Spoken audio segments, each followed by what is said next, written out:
All right, Algebra 1, Unit 7, Lesson 5. How many solutions? All right, so they give us four equations for 5.1, and we're trying to decide whether each statement is true or false. So 3 is the only solution, so 2x squared minus 9 equals 0. So they're basically saying if you plug in 3 for x, uh, and you square it and you subtract 9, will it equal 0? Um, a solution to x squared plus 25 equaling 0 is negative 5. So again, they're basically saying if you substitute in the negative 5 for x, will it equal 0 if you were to plug that in?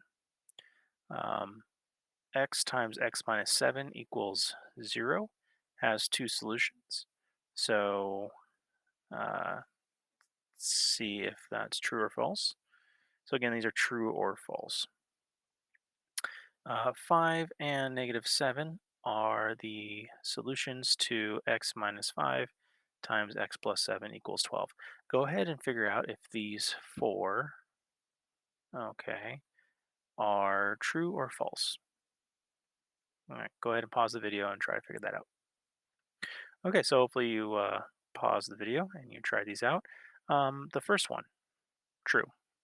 You plug in 3, you get 3 squared minus 9 equals 0. 3 squared is 9, and 9 minus 9 is 0. That's definitely true. If you plug in negative 5 and you square it, um, let's see what happens. You substitute in negative 5, you square it, and you add the 25 to it. Will it equal 0? Negative 5 times negative 5 is positive 25, and positive plus positive, okay, does not equal 0, so that is false. All right, number 3 has two solutions. If you plug in 0, right, you end up getting 0 times negative 7, which is 0. So that's one true solution. If you were to plug in positive 7, right, you would end up getting 7 times the 0. So yeah, you would have two solutions. You would have x equals 0 or x equals 7. Okay, number 4. 5 and negative 7 are solutions to this. Well, if you plug in 5 right here, right, you're going to get 5 minus 5, which is 0. And you get 5 plus 7, which is 12. And 0 times 12 equals 0. Uh, no. So 5 is false. What if you plug in negative 7? Would that one work? Let's test it. So if you plug in negative 7,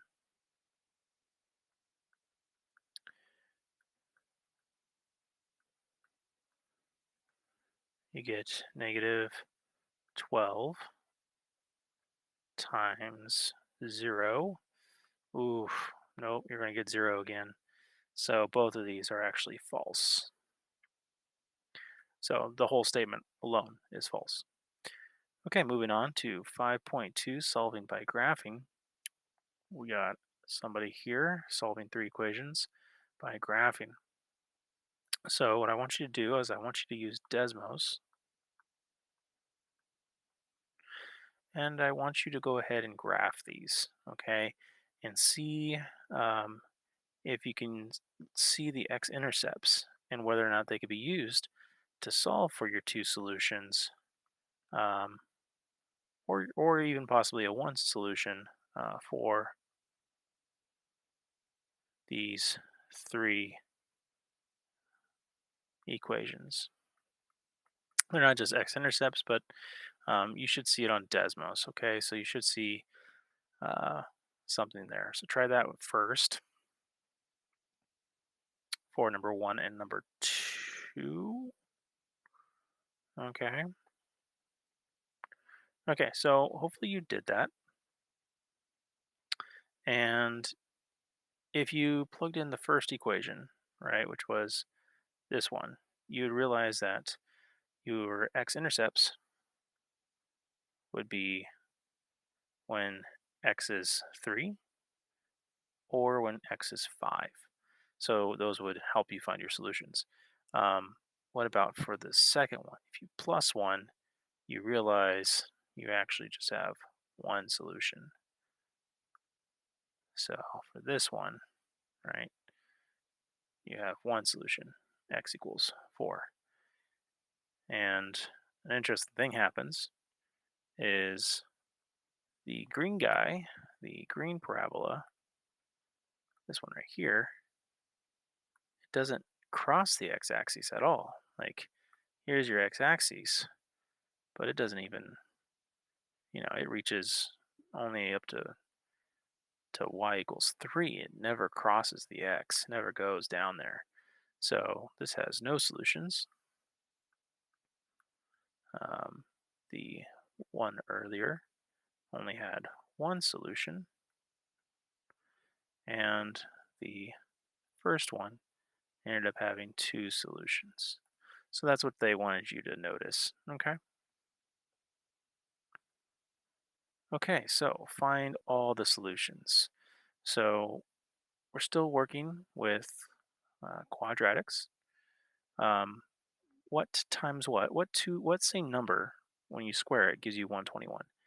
Um, go ahead and try that one. Go ahead and try all of these, okay? See how much of it you can do on your own. All right, so go ahead and pause it. All right, so hopefully you paused it and you realize you have two possible solutions. How do you get rid of an x squared? You square root, right?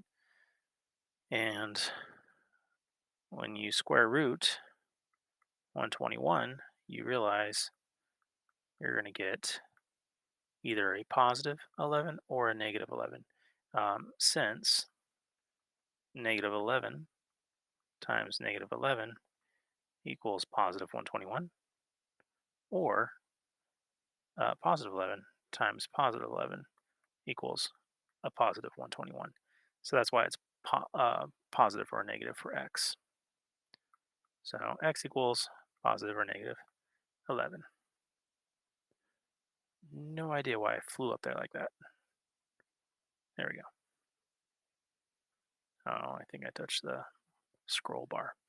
Okay, hopefully you decided for number 2 to add the 31, get it out of the way, but just remember what you do to one side, do to the other, right? You end up getting x squared equals 36. We all know that 6 times 6 or negative 6 times negative 6. So x will equal positive or negative 6. If you plug in 4 for number 3, you realize you get 0 times 0, which works, okay?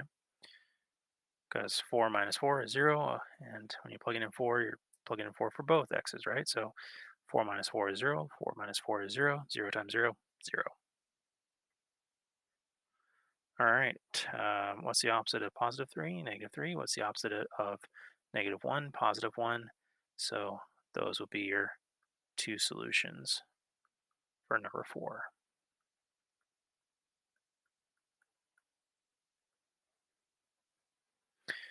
Number 5, I'm going to go ahead and do it down here.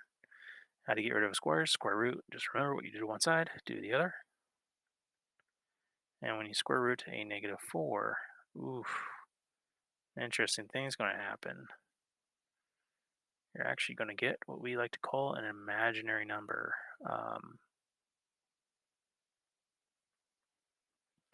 Um, for right now, I believe they want to say there's no solution.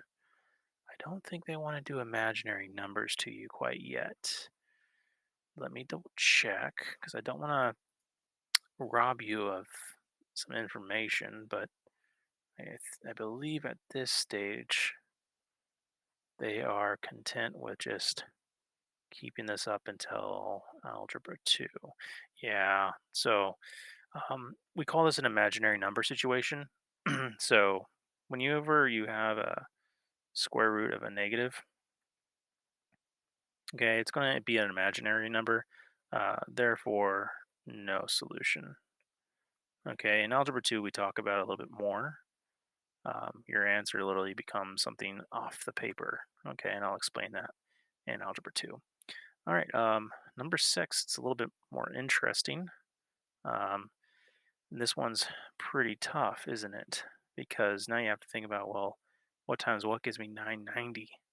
Um, I think, let's see, you could have done x equals 34.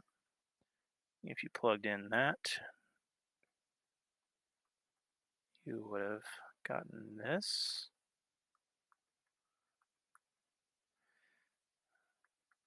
which would have been 990.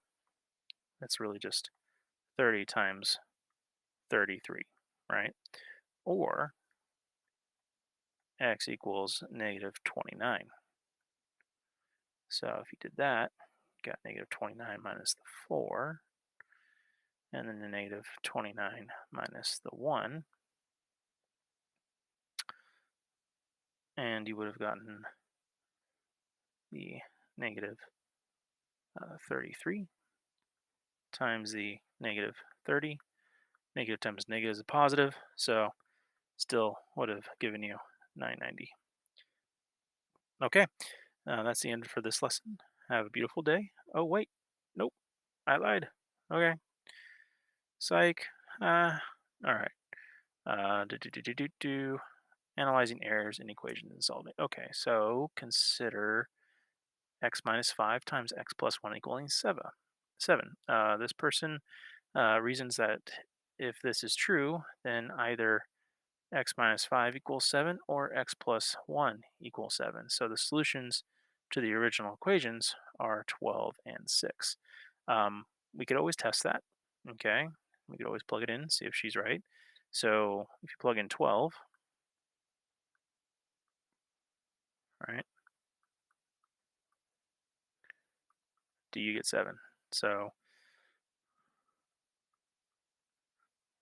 you end up getting 7 times, and already you're like, no, yeah, no. What about 6? Was she right about 6 at least? 6 minus 5 and 6 plus 1. That ends up being 1 times 7. So that works. Okay. That one works. So she has this solution correct, right? So it worked for this one, but it didn't work for this one. So what could she have done? All right, so go ahead and pause this and see uh, what other solution could have worked instead of 12, because 12 didn't.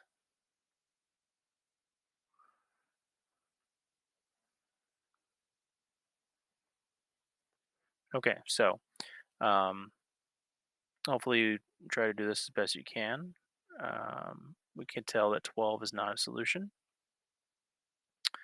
uh, because, let's see, because I already showed it, didn't I? Oh, womp womp. All right, so let's see. You could also think about like what times what gives us 7, right? Um, the 6 worked, right? What could have worked? We need 1 times 7 to give us 7, or maybe negative 1 times negative 7, or negative 7 times negative 1, or 7 times 1. So are there any other x values you can use to get that? So if you were to try to do that, what would be this one? It would be 4. If you plug in 4, you get negative 1 times 5. That's a no-go. So can't choose 4 to get. So I tried to do that idea. Didn't work. Let's try the 1 times 7 deal. So 6 would give us the 1, right? And if you plug in 6 plus the 1. Ooh, 1 times. Already did that, didn't we? So already did that. It works. It works though. Okay, so that one works. What about 7? So that'd be x equals 12, but we already proved that wouldn't work. What about negative 7? That'd be negative 2, right? Because you get negative 7, right? And you need that to multiply to, so negative 2 plus 1 is negative 1. Ding, ding. X equals negative 2.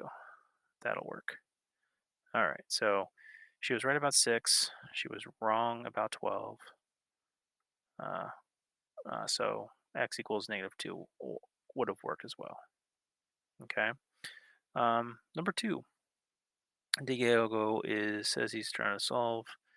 Um, he's going to get each side by x, and solution is 10. May says she wrote it this way and ended up with 2 solutions, 0 and 10. That's interesting because I like how Diego is thinking about this, but May really did hit this one on the head here. So I want you to try to figure out which strategy is the best. Diego basically noticed that, hey, the whole left side has an x. Why don't you just divide the whole side and the other side by x? If you do that, you just get this simple equation, which you could just solve right away. May factored it. So she's like, I'm just going to take the x and pull it out over here, right? And I have 2 solutions. If this is 0, whatever the number is in the parentheses is just going to multiply to a 0, so who cares? If x is 10, 10 minus 10 is 0, and whatever the x is out there, who cares? Because it's going to be multiplying to a 0. So May is actually more correct here because she's taking into account that there are 2 solutions in this scenario, while Diego only really sees the one solution. I like how he's thinking, but at the same time, it's squared. You have to take in consideration there might be more than one solution, all right, especially for parabolas. Okay, and that's the end. Have a beautiful day.